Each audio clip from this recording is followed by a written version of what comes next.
Salut. Bienvenue sur ce nouveau vlog de la semaine. Voilà. Nous sommes mardi 17 novembre, voilà. J'espère que vous allez bien et que vous avez passé un bon week-end. Moi, j'avoue que j'ai commencé la semaine fatiguée. Et je suis toujours fatiguée d'ailleurs, c'est pour ça que ça se voit. Voilà. Il y a des semaines comme ça. Écoutez. Alors quoi de beau. Donc ce matin j'ai travaillé sur des portraits de famille qui sont bientôt terminés d'ailleurs, donc ça c'est cool. Et là j'ai reçu un petit meuble à monter et oh là, il y a Myrtille qui est passée devant la vidéo. Voilà, tout va bien, voilà. Elle vous dit bonjour aussi, hein? Ah ma fille, oui, voilà. Si je peux te pousser un tout petit peu, je t'avoue que ça m'arrangerait. Ok.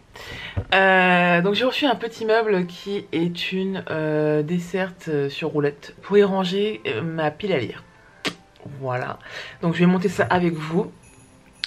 Et en parlant de livres, demain j'aimerais bien filmer... Attends, pousse-toi. Oh là là.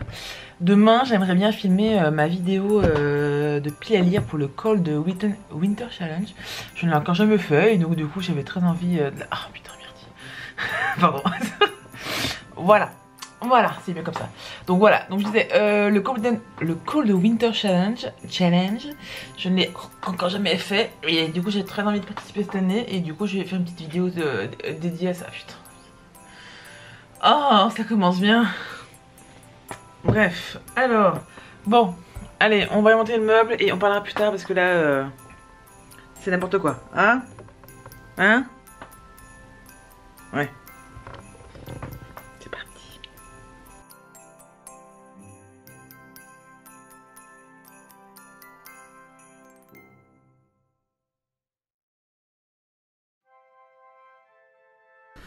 Et donc voici, c'était pour ranger en fait ma pile à lire. Nous avons la fantasy avec Brandon Sanderson, les livres en anglais, les livres jeunesse et ça c'est ma petite pile pour le Cold Winter Challenge. Mais j'ai encore des bouquins qui traînent dans la bibliothèque donc je vais les mettre là-dedans pour le Cold Winter Challenge. Et voilà, c'est parfait comme ça. Salut. Oui, je me suis rendu compte que hier en fait j'avais pas fini, enfin je vous avais pas dit un petit mot de bye bye, mais simplement que après j'avais rendez-vous chez le dentiste.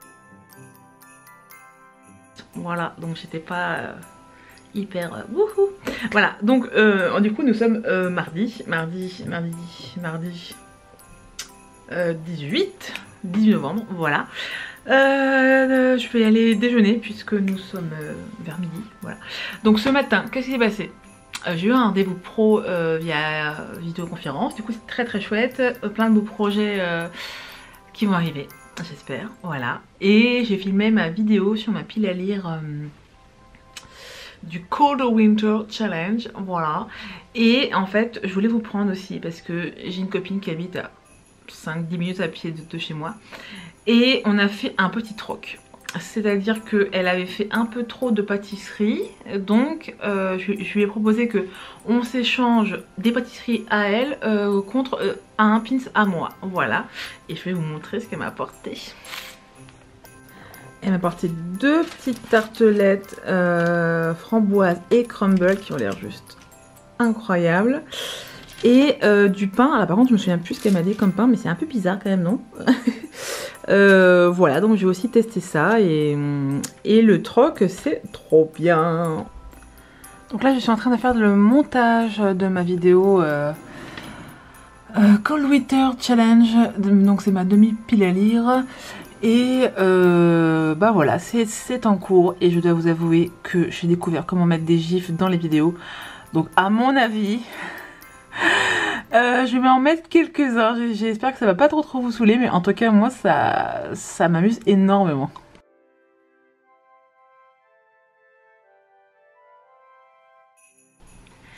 Salut. On se retrouve, on est jeudi, jeudi midi d'ailleurs. Ce matin j'ai pas mal bossé puisqu'on m'a contacté du coup pour faire un logo, donc c'est super cool. Et là j'ai fait le brouillon, donc je vais bientôt l'envoyer. Et on m'a aussi contacté pour un autre gros projet. Je sais pas du tout si ça va se faire ou pas, donc on croise les doigts. J'espère vraiment que ça peut, que ça va se faire, mais la vie nous dira tout ça, voilà. Et j'ai un peu les boules aujourd'hui, puisque hier je devais recevoir ma commande de thé d'Aman, et en fait ils se sont passés. Voilà, donc a priori ils vont passer cet après-midi, et bien sûr cet après-midi j'ai des courses à faire. Voilà, donc il y a de fortes chances pour que je les rate encore. C'est pas grave, voilà. Et du coup on se retrouve un peu pour parler lecture. Voilà, et je me rends compte que j'ai pas pris mes bouquins, donc je vais me mettre en pause et je reviens. Me revoilà, c'est bon, j'ai pris mes bouquins. Donc je vais vous parler de Sortie de terre de Nadia Tetler aux éditions Edita. Donc c'est un livre qui n'est pas du tout connu, d'ailleurs je l'ai même pas trouvé sur les sites de vente en ligne. Je l'ai commandé directement chez la maison d'édition, mais c'est un livre dont j'étais très curieuse de découvrir, puisque ça va parler de bégaiement, puisque Nadia Tetler est en fait orthophoniste et spécialisée donc dans le bégaiement, et suit depuis des années beaucoup de patients bègues du coup. Et elle a écrit donc son premier roman où le personnage principal du coup est un bègue, et on va le suivre du coup pendant plusieurs années et découvrir un peu son quotidien de bègue. Alors on va pas se le cacher, les livres qui traitent de cet handicap sont pas vraiment courant, donc j'étais vraiment très intéressée d'en lire un, surtout que c'est un roman, puisqu'on trouve beaucoup de livres de témoignages mais pas beaucoup de romans, donc j'étais assez contente de le lire, voilà. Donc on va suivre Gatien, qui est un homme d'une petite trentaine d'années et qui va diriger sa vie tout en fonction de son bégaiement, puisqu'il en a extrêmement honte et il va tout faire pour le cacher, et tous ses choix de vie vont être en fonction de son bégaiement. Donc c'est à dire qu'il va choisir son métier en fonction de son bégaiement, qu'il va ne pas avoir vraiment d'amis, qu'il n'a pas eu beaucoup de relations amoureuses parce qu'il a honte de son bégaiement, qu'il n'ose pas parler à ses voisins, qu'il n'ose pas aller prendre du pain à la boulangerie, de peur de bégayer et de peur d'être ridicule. Alors ce que j'en ai pensé, c'est que pendant la moitié du bouquin, du coup, donc on va suivre Gatien, qui est vraiment enfermé dans la peur et dans la honte de son bégaiement. Et j'ai trouvé que c'était vraiment dans le pathos. Alors je connais des bègues qui sont dans ce cas-là, qui font tout leur choix de vie en fonction de leur bégaiement. Néanmoins c'est vrai que je trouvais ça vraiment exagéré.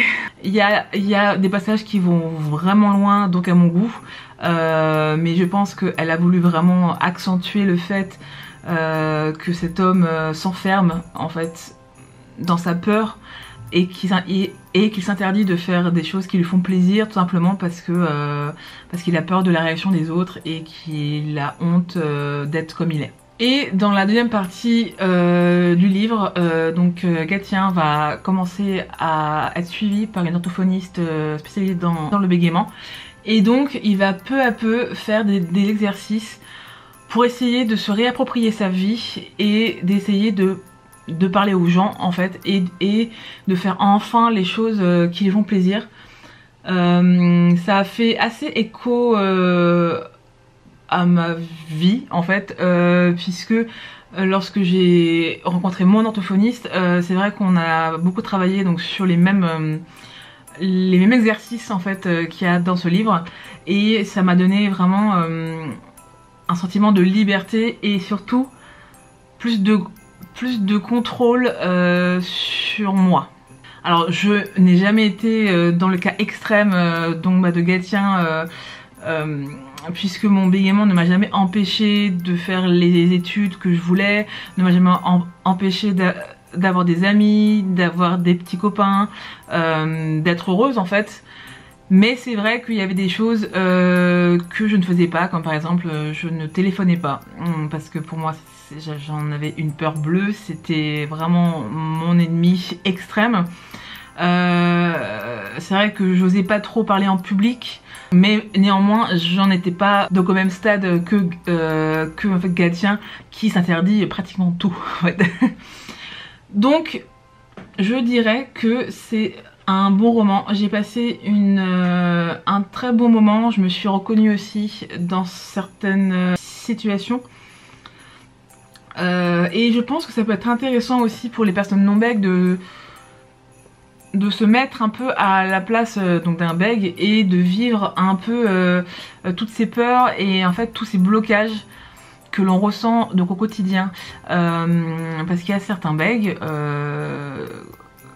qui ne paraissent pas bègues en fait, mais parce qu'on a des réflexes d'évitement qui passent inaperçus, mais qui sont bien présents. Enfin bref, en tout cas, c'est vrai que je trouvais que c'était un très beau roman et vraiment très réaliste, même si à mon goût il y a certains passages qui ont été vraiment exagérés pour servir donc le propos de l'enfermement sur soi. Mais néanmoins je trouve que c'est vraiment très vrai. Et donc si vous êtes bègue, si en fait vous l'êtes pas même, mais que ça vous intéresse, je vous le conseille parce qu'on a vraiment un petit aperçu de ce qu'est la vraie vie de bègue en fait. Et on va continuer avec une petite lecture un peu plus légère puisque j'ai lu Noël et Préjugés. Donc c'est aux éditions Charleston et c'est en fait un recueil de nouvelles par 6 autrices de comédie romantique. Elle s'appelle du coup la Team Romcom. Et c'est un ouvrage qui est sorti l'année dernière ou il y a 2 ans, je ne sais pas. Donc vous retrouvez du coup 6 petites nouvelles donc sur le thème de Noël, de l'amour, et il y a un petit clin d'œil du coup à l'ouvrage Orgueil et Préjugés. Pour ma part, j'ai passé un moment sympathique, mais j'ai pas accroché à toutes les nouvelles. Il y en a où je me suis un peu ennuyée, je dois bien l'avouer. Puis il y en a qui m'ont fait beaucoup rire. Voilà. Le principe de la nouvelle, c'est que c'est assez cool parce que ça se lit vraiment très vite et donc on voit pas le temps passer. Néanmoins, oui, voilà, c'était sympathique. Mais ça casse pas 3 pattes à un canard et franchement c'est cool, mais je vais pas le retenir. Voilà, je sais pas comment trop dire, mais voilà, donc c'était cool, c'était vraiment très mignon, mais je pense pas que ce sera un ouvrage dont je vais m'en rappeler d'ici 5, 10, 15 ans, vous voyez, enfin voilà, ça m'a fait une belle introduction aux comédies romantiques de Noël, mais voilà, j'ai pas grand chose à dire, voilà, c'était sympathique, ma foi, mais j'ai envie d'autre chose, voilà. Et du coup, comme le Cold Winter Challenge ne commence que le 1er décembre, et bien en attendant, j'ai décidé de commencer la danse hésitante des flocons de neige de Sarah Morgan. Et alors là, j'ai la version Hugo Boss. Donc a priori, c'est une romance qui a eu beaucoup de succès.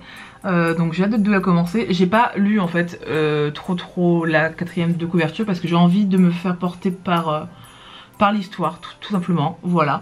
Par contre petite quand même petite mention spéciale à la couverture qui est quand même pailletée, oui.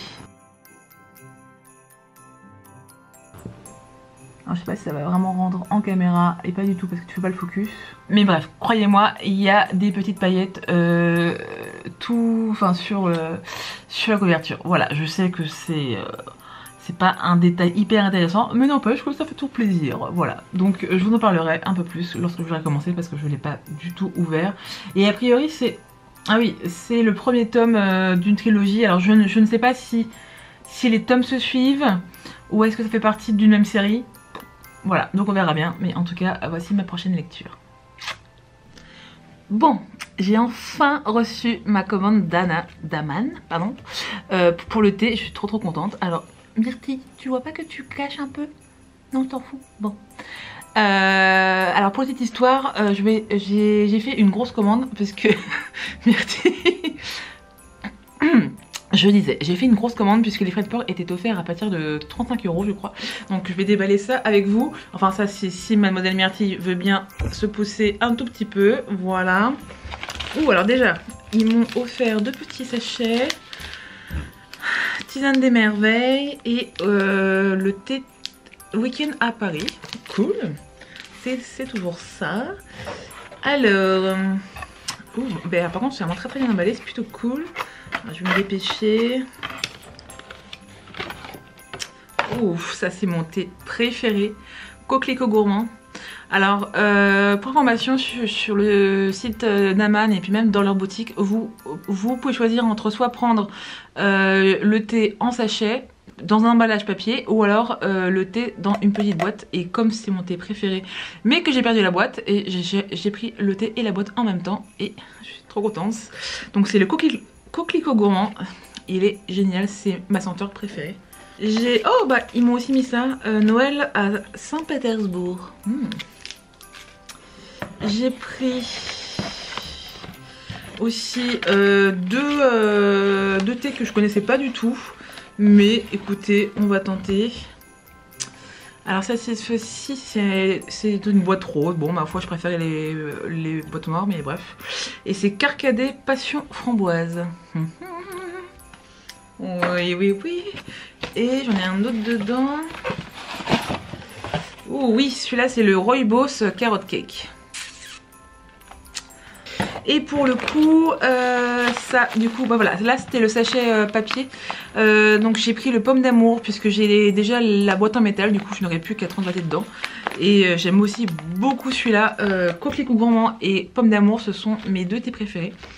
Et voilà, je suis trop contente de les avoir enfin reçus et on va le tester demain matin ou alors même ce soir, je sais pas, on va voir, voilà.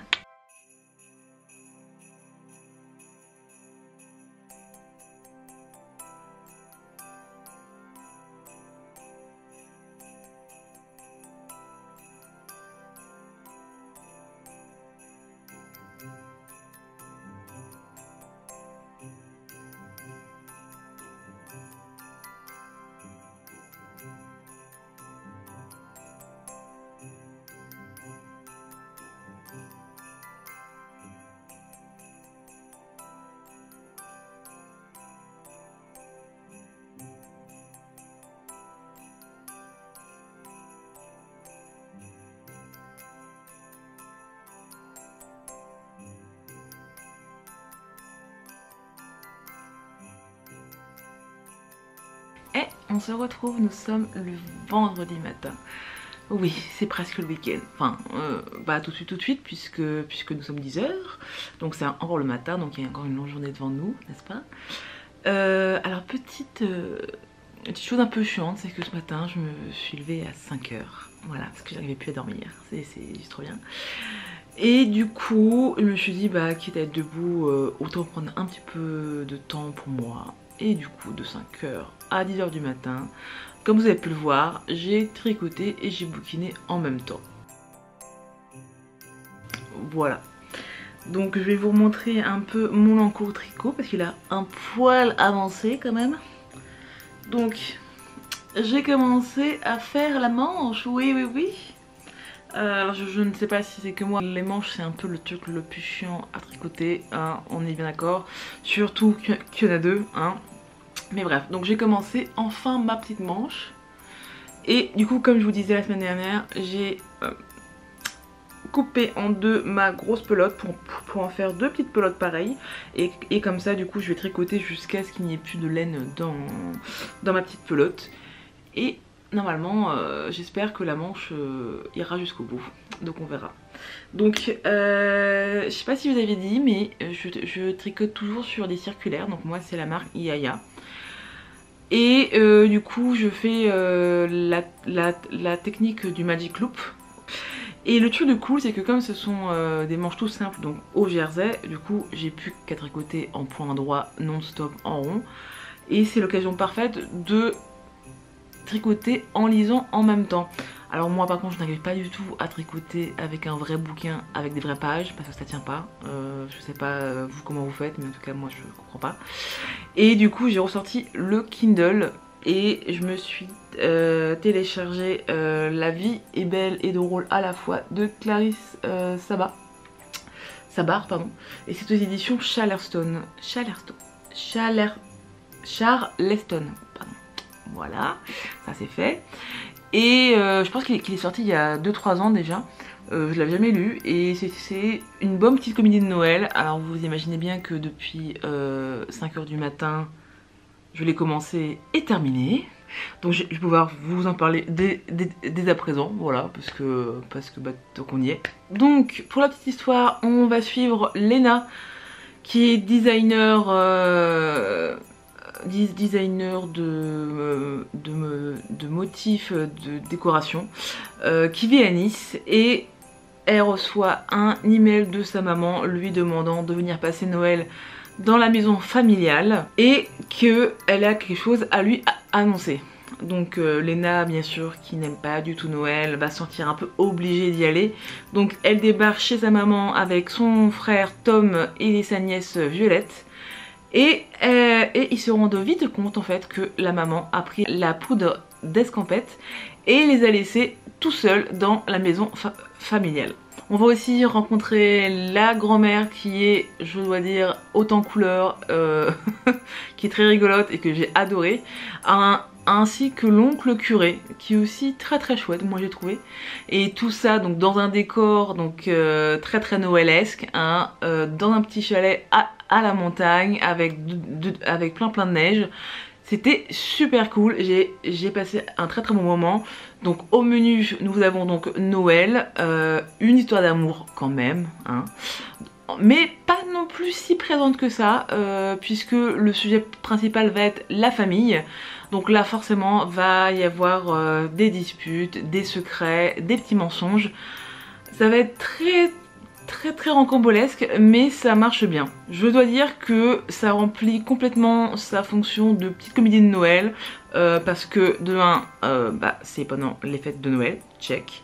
Il y a des gros sapins, check. Il y a plein de décorations, check. Il y a aussi la neige avec donc tout le décor donc montagneux, etc. Donc ça c'est check, c'est cool. Et il y a vraiment un bel esprit de famille et ça c'est vraiment chouette. C'est vrai que ce que j'ai adoré, c'est que l'histoire en fait ne se base pas que sur l'histoire d'amour, mais vraiment sur les liens familiaux de toutes ces personnes très étranges, très bizarres dans leur genre et très attachants. Voilà, donc moi j'ai passé un super moment et je comprends du coup tout l'engouement qu'il y a eu pour cet ouvrage parce que c'est vachement cool. Alors je sais qu'il y a un tome 2 et tome 3, je ne suis pas sûre de les enchaîner. Voilà, j'ai aussi un peu envie de découvrir d'autres ambiances. Voilà. Donc du coup, comme j'ai terminé cette petite lecture juste ce matin, je me suis dit que j'allais continuer dans ma lancée du tricot lecture et j'enchaîne avec Je te ferai aimer Noël de Caro M. Linné aux éditions HQN, je ne connais pas du tout. Voilà. Alors bien sûr que ce soit celui-là ou les autres ouvrages que je vous montre sur ma liseuse, je vous encourage à aller voir les couvertures en vrai parce qu'elles sont bien plus jolies qu'en noir et blanc, bien sûr. Voilà. Donc je vais encore tricoter un petit peu, voilà, je vais lire quelques pages et puis après bah faudra peut-être se mettre au boulot, voilà. Mais là j'avoue que c'était trop bien ce matin, j'étais avec mon petit plaid, mon petit tricot, ma petite lecture et du coup mon nouveauté aussi. Et donc une vraie petite mamie, moi j'adore, voilà.